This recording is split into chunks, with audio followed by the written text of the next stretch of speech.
আমি যদি নিজেকে যোগ্য মনে না করি তাহলে আমি ইলেকশনে অংশগ্রহণ কেন করব? আমি হয়তো প্রথম সেই সংসদ সদস্য হব যে বাংলাদেশের ইমেজ ব্র্যান্ডিং এর ক্ষেত্রে একটা ভূমিকা রাখতে পারবো ইনশাল্লাহ। আপনার কি মনে হচ্ছে যে জনগণ আসলে ওই হেভিওয়েট প্রার্থী বাইরে রেখে আপনাকে ভোট হুম, দিবে? হুম, হুম। এবং যদি ভোট দেয় কেন ভোট দিবে? মানে আপনাকেই কেন ভোট দিবে তারা? কেন আপনি কেন মনে করেন? আমি শুরুতেই বলেছি মানুষকে বুঝতে হবে যে এই নির্বাচন দলীয় নির্বাচন না।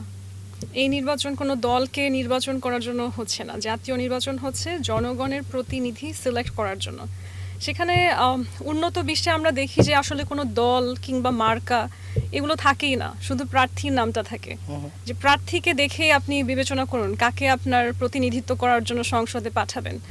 এখন আমাদের দেশের রাজনীতির কালচারটাই এমন হয়ে গেছে যে এখানে সংখ্যাগরিষ্ঠ দলের উপর ডিপেন্ড করে আমরা প্রার্থী নির্বাচন করে এসেছি বিগত সময়ে, এবং সেটার ফলাফলও আসলে যে খুব ফলপ্রসূ হয়নি সেটা তো আমাদের দেশের নাগরিকরা অলরেডি জানেন।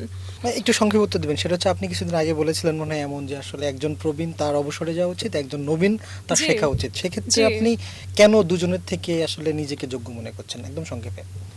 দেখুন, আমাদের সমাজে আমরা অনেক সময় মানুষকে বলি বি ইয়োর সেলফ, কিন্তু একটা মানুষ যখন সত্যি কনফিডেন্টলি বলে যে আমি যোগ্য, তখন আমরা আবার চিন্তা করি তাকে কিভাবে দমিয়ে দেওয়া যায়। আমরা আসলে মানুষকে উৎসাহ করি, কিন্তু যেই মানুষটা সত্যিকার অর্থেই নিজের ভ্যালুটা রিয়েলাইজ করে কিংবা নিজেকে সেইভাবে গ্রুম করে, তাকে যে মর্যাদাটা দেওয়ার সেই সিস্টেমটা আমাদের সমাজে এখন পর্যন্ত গড়ে ওঠেনি।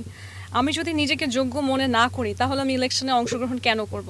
আপনি যদি সংসদ হন বা আপনি যদি সাংসদ হিসেবে আপনার দায়িত্ব পালন করেন, সেক্ষেত্রে বাংলাদেশের ভাবমূর্তি বিশ্বের কাছে তুলে ধরতে বা বাংলাদেশের গ্রহণযোগ্যতা তুলে ধরতে আপনার কি ধরনের পদক্ষেপ থাকবে বা আপনার কোনো কর্মপরিকল্পনা আছে কিনা?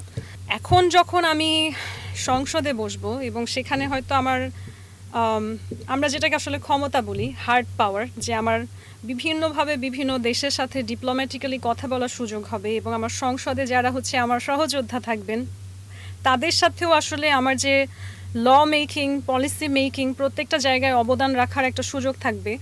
তখন আমি চেষ্টা করব যে কোন পলিসিসগুলো বা কোন লগুলো আছে যেটা নারী বান্ধব এবং যেটা আন্তর্জাতিক অঙ্গনে স্পেশালি এই জেন্ডার প্যারিটি জায়গাটা স্ট্রেনদেন করে, সেগুলোকে খুঁজে বের করা এবং সেগুলোতে আরও বেশি অর্থায়ন করতে ইন্সপায়ার করা, এবং কোন ধরনের ল বা পলিসি আছে যেটার কারণে বাংলাদেশের সাথে অনেক প্রতিবন্ধকতা হয় বাইরের দেশের একটা ভালো বন্ডিং হতে।